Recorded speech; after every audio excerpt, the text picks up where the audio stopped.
दिग्गजों के दिल्ली दौरे से उत्तराखंड में हलचल। कैबिनेट मंत्री धन सिंह रावत की पीएम और गृह मंत्री से मुलाकात के बाद बढ़ी चर्चाएं। सीएम धामी भी पहुंचे दिल्ली।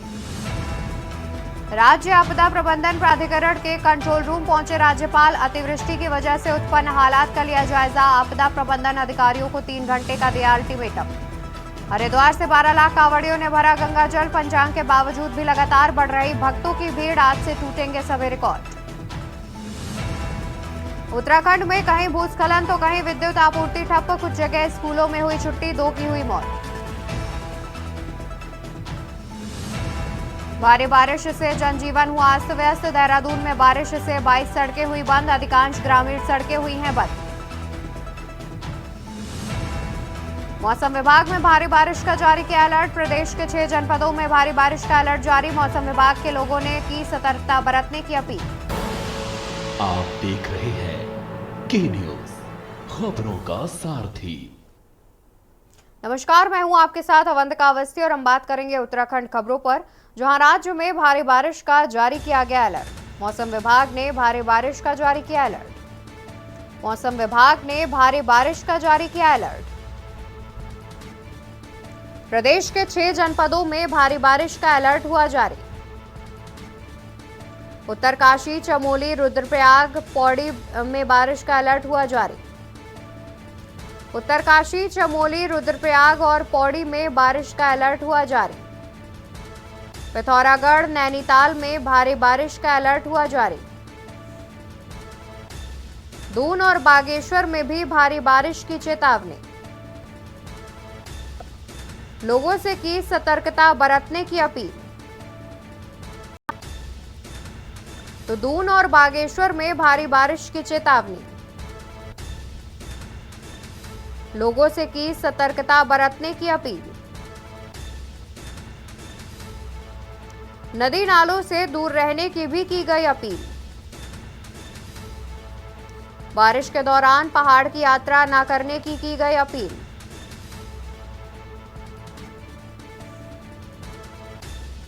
तो राज्य में भारी बारिश का अलर्ट किया गया जारी, जहां मौसम विभाग ने भारी बारिश का जारी किया अलर्ट। प्रदेश के 6 जनपदों में भारी बारिश का अलर्ट हुआ जारी। उत्तरकाशी, चमोली, रुद्रप्रयाग, पौड़ी में बारिश का अलर्ट हुआ जारी। उत्तरकाशी, चमोली, रुद्रप्रयाग, पौड़ी में बारिश का अलर्ट हुआ जारी। पिथौरागढ़, नैनीताल में भारी बारिश का अलर्ट हुआ जारी। दून और बागेश्वर में भी भारी बारिश की चेतावनी हुई जारी। लोगों से की गई सतर्कता बरतने की अपील। दून और बागेश्वर में भारी बारिश की चेतावनी जारी। खबर देहरादून से, जहां पर भारी बारिश से जनजीवन हुआ अस्त व्यस्त। देहरादून में बारिश से 22 सड़कें हुई बंद। देहरादून में बारिश से 22 सड़कें हुई बंद। अधिकांश ग्रामीण सड़कें हुई बंद। सड़कें बंद होने से ग्रामीणों को हो रही परेशानी। सड़कें बंद होने से ग्रामीणों को हो रही परेशानी। आवाजाही में दिक्कतों का करना पड़ रहा सामना। रायपुर से सौड़ा द्वारा चमोली सड़क 2 जगह पर हुई बंद।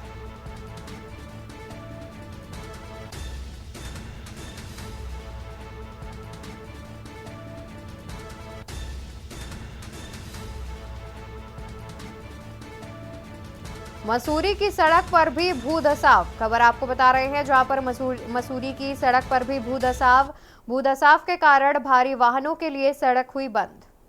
आज से स्कूल रहेंगे बंद। आदेश हुआ जारी। कक्षा 1 से 12 तक के सभी स्कूल रहेंगे बंद। आज से स्कूल रहेंगे बंद। आदेश हुआ जारी।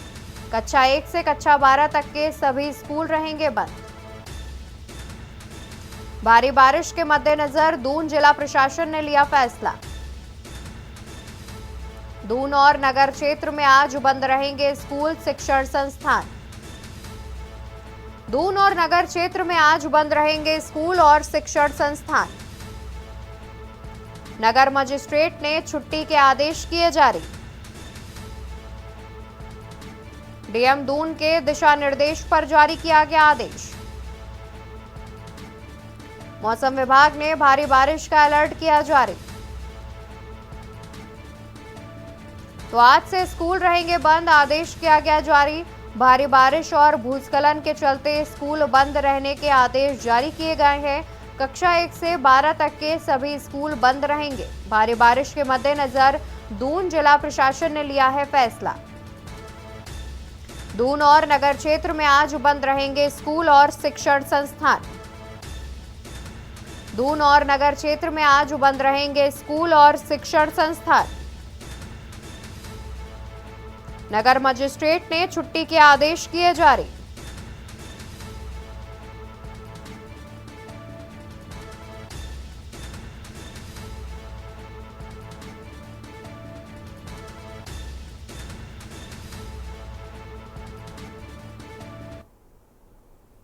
तो वहीं खबर आपको विकासनगर से बता दें, जहां बरसात का तांडव एक बार फिर शुरू हो चुका है, जिसके चलते जहां एक और पहाड़ी क्षेत्रों से लैंडस्लाइडिंग की खबरें सामने आ रही हैं, तो वहीं मैदानी इलाकों में नदियां नाले उफान पर है। ऐसा ही कुछ विकासनगर अंतर्गत सभा वाला क्षेत्र में देखने को मिला, जहां मौसम विभाग की सटीक भविष्यवाणी के बाद देर शाम से हो रही मूसलाधार बरसात से बरसाती नाले व खाले उफान पर आने से 2 कांवड़ियों की जान आफत में आ गई। दरअसल देर शाम हुई बरसात के कारण यहां शाकुंभरी खाले में अचानक पानी बढ़ गया, जिसको 2 अलग अलग मोटरसाइकिलों में खाले को पार कर रहे कांवड़िए इसकी चपेट में आ गए, जिन्हें मौके पर मौजूद ग्रामीणों ने कड़ी मशक्कत के बाद बाहर निकाला। गनीमत ये रही कि इस घटना में कोई हताहत नहीं हुआ, मगर इस हादसे के चलते कांवड़ियों की मोटरसाइकिलें क्षतिग्रस्त हो गई हैं।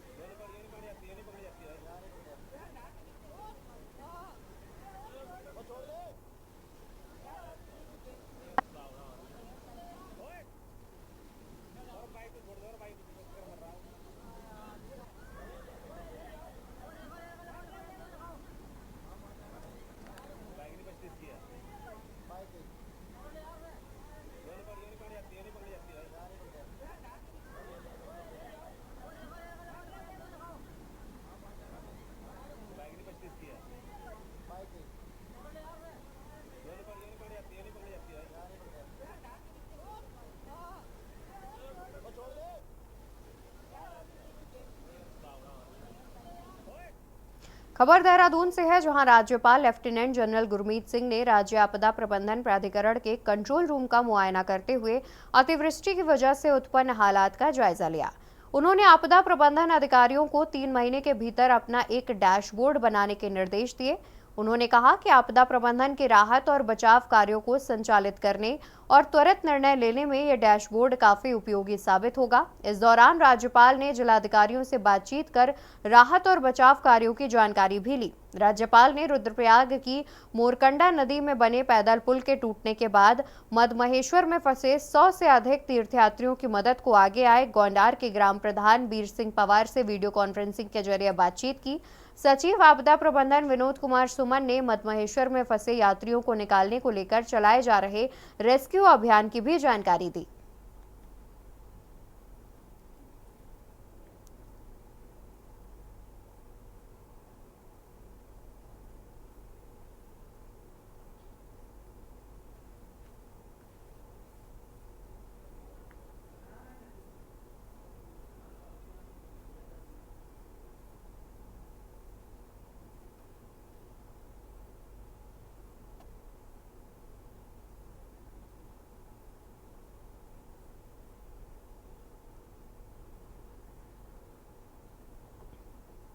खबर नैनीताल से है, जहां हर साल 26 जुलाई को कारगिल विजय दिवस मनाया जाता है। ये दिन ऑपरेशन विजय की शौर्य गाथा को बताता है।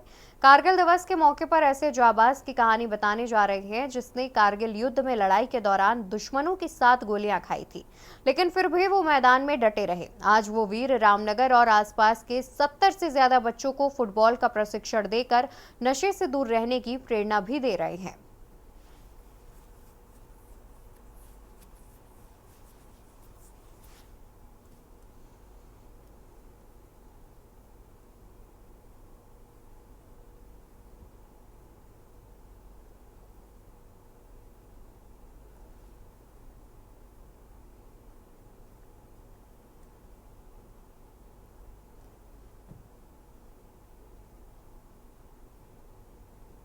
मेरे को जब चोट लगी थी तो एक मेजर जनरल चोपड़ा साहब होते थे ऑर्थोपेडिक स्पेशलिस्ट, जिन्होंने मेरी सर्जरी की थी फर्स्ट जब गोली लगने के बाद मैं आया था। अब वो शायद वो भी रिटायर हो गए होंगे मेरी तरह। तो उन्होंने मेरे से कहा था बेटा जो है चलते रहोगे तो रहोगे। और वही एक वजह है कि मैंने अपने जो मेरा फुटबॉल जो मेरा जीवन था मैंने उसको नहीं छोड़ा। और अब जब मैं खुद नहीं खेल सकता तो मैं अपने बच्चों को प्रेरित करता हूँ कि वो लोग आए हमारे पास। और ये सबसे बड़ी खुशी की बात यह है कि वो यशवंत कैडा साहब जो हैं और प्लस मैं मिल के उनको फ्री ऑफ कॉस्ट बच्चों को ट्रेनिंग देते हैं। आज हमारे पास तकरीबन 70 के आसपास बच्चे। कहाँ बच्चे? हम MP इंटर कॉलेज में बच्चों को प्रैक्टिस कराते हैं।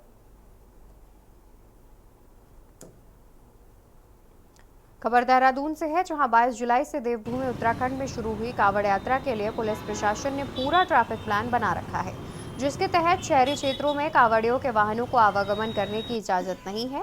इस बात को लेकर देहरादून के SP सिटी प्रमोद कुमार ने कहा कि किसी भी कावड़ वाहन को नगर क्षेत्र में आने की अनुमति नहीं है, चाहे वो सहारनपुर, हरिद्वार या मसूरी की तरफ से आ रहा हो। साथ ही उन्होंने कहा कि किसी भी कावड़ वाहन को आशारूढ़ी या विकासनगर की तरफ से हरिद्वार के लिए जाना है तो वे ISBT से रिस्पना पुल होते हुए जाएंगे, और अगर कोई हरिद्वार या ऋषिकेश से विकासनगर जाना चाहता है तो वो भी इसी तरह रिस्पना पुल से ISBT और शिमला बाईपास रोड के रास्ते से जाएंगे, लेकिन उन्हें मसूरी मार्ग का उपयोग करने की अनुमति नहीं है।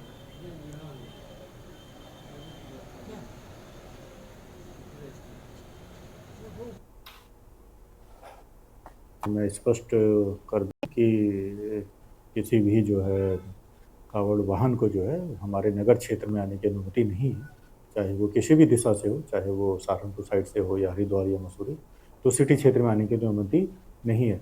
जो भी कावड़ या तो आशारूढ़ी की साइड से आएंगे या विकासनगर साइड से आ गए और जिनको कि हरिद्वार की तरफ को जाना है, तो सीधी सी बात है उनका जो रूट है वो क्या कहते हैं शिमला बाईपास और उसके बाद फिर ISBT और फिर कारगी चौक रिस्पना होते हुए जो है वो ऋषिकेश की ओर प्रस्थान करेंगे। आस्था के पर्व कावड़ मेले में साल दर साल कावड़ियों की संख्या लगातार बढ़ती जा रही है। पिछले साल कावड़ यात्रा की बात करें तो लगभग 4 करोड़ कावड़िए हरिद्वार से गंगा जल लेकर गए थे। इस बार कावड़ियों की संख्या और बढ़ने की अंदेशा जताया जा रहा है। इस वक्त हम NH 334 पर स्थित हैं। यहाँ से लाखों की संख्या में कावड़िए गुजर रहे हैं। मैं आपको दिखाना चाहूँगा, DJ के साथ नाचते गाते कावड़िए यहाँ से गुजर रहे हैं। और इस बार देखा जा रहा है कि अधिक गंगा जल लेने का प्रचलन बढ़ा है। इस वक्त हमारे साथ कुछ कावड़िए, उनसे बात करेंगे। हाँ भोले, कहाँ से आ रहे हैं आप, कहाँ जा रहे हैं, कितना जल लेकर जा रहे हैं? दिल्ली से आ रहे हैं, बोले दादरा से विश्वास नगर से। हमारे टोटल 40 लीटर जल है और 3 बोले मिलके चला रहे हैं। इस बोले की 2 साथ दे रहे हैं। तो ये जो करीब कितना जल होगा? कम से कम 40 लीटर। 40 लीटर। अच्छा, इस बार देखा जा रहा है कि जो जल है काफी, कोई 51 लीटर जा रहा है, कोई 81 लीटर लेकर जा रहा है। इस बार अधिक जल लेकर प्रचलन देखने को आ रहा है, क्या कहेंगे इस बारे में? इस बारे में यही है कि लाने का होता है, बोला साथ देता है, लेके आते हैं, कभी ज्यादा उससे ज्यादा बढ़ाते रहते हैं। कितना का ग्रुप है आपका? हमारा 3 का ग्रुप है। तो हरिद्वार से आप दिल्ली शारदा जा रहे हैं? कितने किलोमीटर बैठा है यहाँ से? हमारा 210। अच्छा, अच्छा है, आपको पैदल जा रहे हैं, दिक्कत भी आ रही होगी? बंदे छिप जा रहे हैं, बस रास्ते में बस बोले बस पानी वानी की दिक्कत होती है। पानी की सुविधा उपलब्ध नहीं है, बाकी तो उत्तराखंड में बिल्कुल नहीं है, कोई सरकार सही कावड़िए जो कि हरिद्वार से जल लेकर दादरा जा रहे हैं, दिल्ली जा रहे हैं। और इस बार देखा जा रहा है कि जो गंगा जल है वो कोई 40 लीटर, कोई 51 लीटर, कोई 81 लीटर लेकर जा रहा है। तो इससे जो है उनकी भक्ति की आस्था की पता चलता है। खबर मंगलौर से है, जहां आस्था के पर्व कावड़ मेले में साल दर साल कावड़ यात्रियों की संख्या बढ़ती जा रही है। इसके साथ ही अधिक जल ले जाने का क्रेज भी बढ़ गया है। कोई कावड़ यात्री 51 लीटर तो कोई 71 लीटर और कोई 101 लीटर गंगा जल लेकर कावड़ यात्रा कर रहे हैं। अधिकांश कावड़ यात्री बड़े बड़े कलश में गंगा जल लेकर जा रहे हैं। तो वहीं श्रावण मास में पहले गिने चुने लोग भारी मात्रा में जल ले जाते थे, और इस साल से युवाओं में अधिक जल ले जाने का क्रेज दिखाई दे रहा है। छोटी छोटी क्रेन के बजाय कावड़ यात्री 30 लीटर से लेकर 51 और 101 लीटर तक गंगा जल लेकर जा रहे हैं। दिल्ली, गुजरात, राजस्थान, कई प्रदेशों से कावड़ यात्री पहुंच रहे हैं। भले ही वो एक दूसरे को नहीं जानते, लेकिन कावड़ उठाने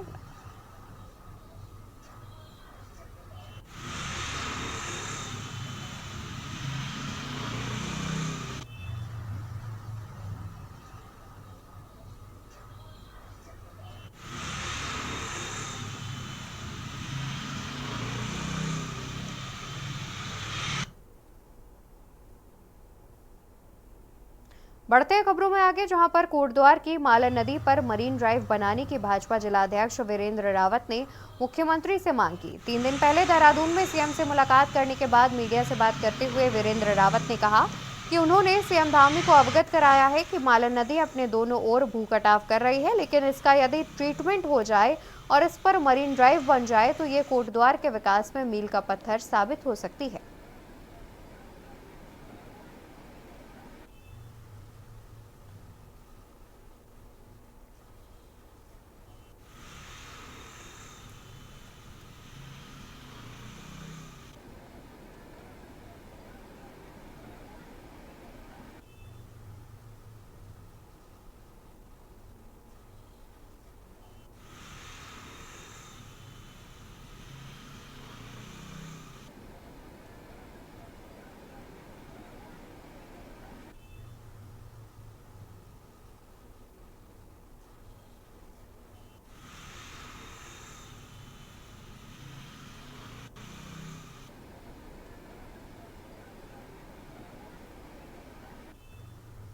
प्रदेश में बीती 16 जुलाई से हरेला पर्व के उपलक्ष्य में वृक्षारोपण कार्यक्रम किया जा रहा है, जिसमें वन विभाग को दिए गए लक्ष्य के तहत वृक्षारोपण हो रहा है। वहीं विभाग के अपने स्तर पर भी वृक्षारोपण किया जा रहा है। 10,064 हेक्टेयर भूमि वृक्षारोपण की गई। वहीं हरेला के तहत 17 लाख वृक्षारोपण का लक्ष्य रखा गया।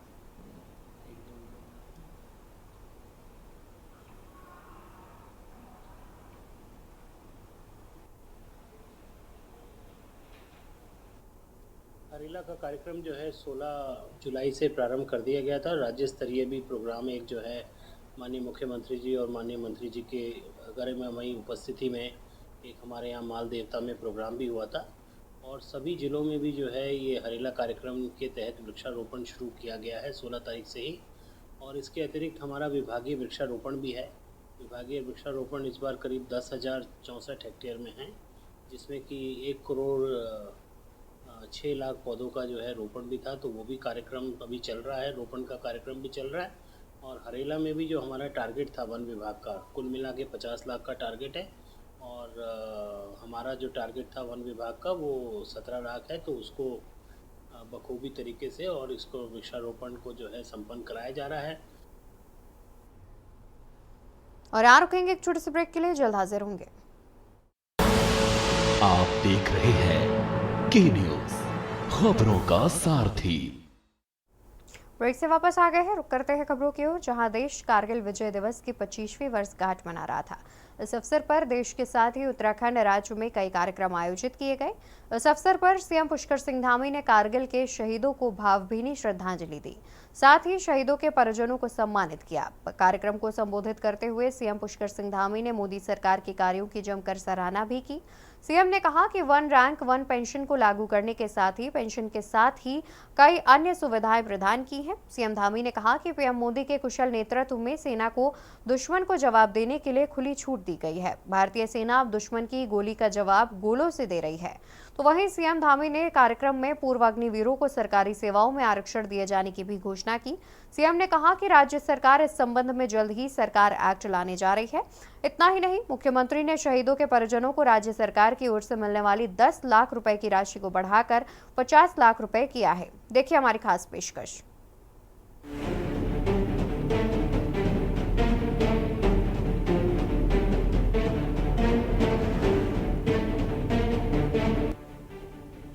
पूरा देश कारगिल युद्ध में भारत को मिली जीत के विजय दिवस की 25वीं वर्षगांठ मना रहा है। इस अवसर पर उत्तराखंड राज्य में विभिन्न कार्यक्रम आयोजित किए गए।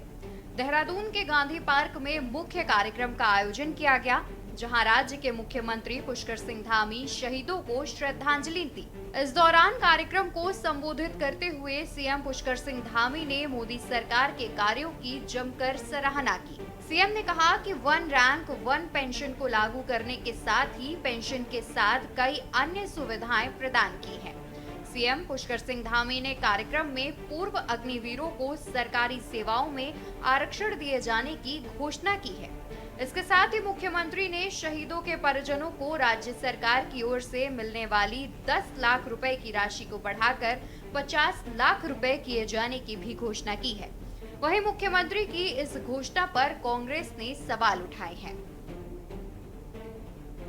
तो आज जो सैनिकों के जो हमारे शहीद सैनिकों के आश्रित थे उनके परिजनों को अभी तक हमारे राज्य में 10 लाख रुपए की धनराशि दी जाती थी और मैं समझता हूं कि ये राशि बढ़नी चाहिए और उनके परिवारजनों को और सहायता राज्य सरकार की तरफ से होनी चाहिए। तो हमने आज इस राशि को बढ़ाकर 50 लाख रुपए किया है और साथ में जो जिलों में जो उनको नौकरी में नियुक्ति प्रदान की जाती थी उसमें भी देरी हो जाती थी, इसलिए ये व्यवस्था कर दी है कि तत्काल जो है उनके लिए अन्य विभागों में भी जो है समूह भाव के पदों का जो है जहाँ भी व्यवस्था है वो व्यवस्था करके उनको तुरंत नियुक्ति दी जाएगी। और साथ में जो अभी तक 2 वर्ष के अंदर आवेदन करना होता था उसको भी हमने बढ़ाया है कि वो 5 वर्ष तक आवेदन कर सकते हैं, क्योंकि हमारा एक ही उद्देश्य है कि सैनिकों के और उनके परिजनों का हर प्रकार से कल्याण हो, वेलफेयर हो, उसके लिए हम प्रतिबद्ध होकर काम कर रहे हैं। हमारे प्रधानमंत्री जी हमेशा सैनिकों का मनोबल बढ़ाते हैं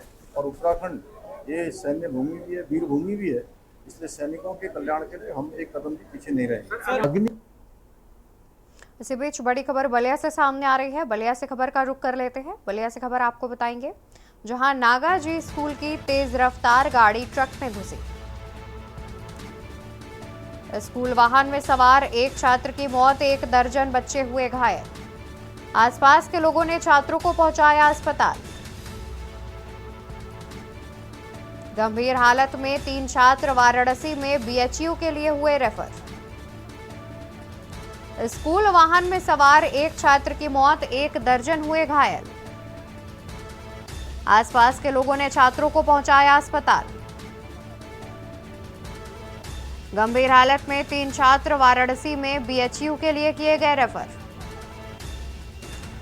फेफना थाने के कपूरी गांव के पास हुआ भयानक सड़क हादसा।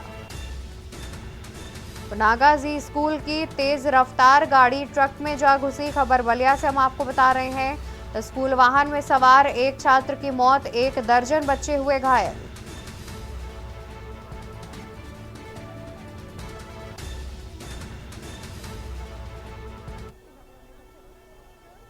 नागाजी मालदेपुर के छात्र।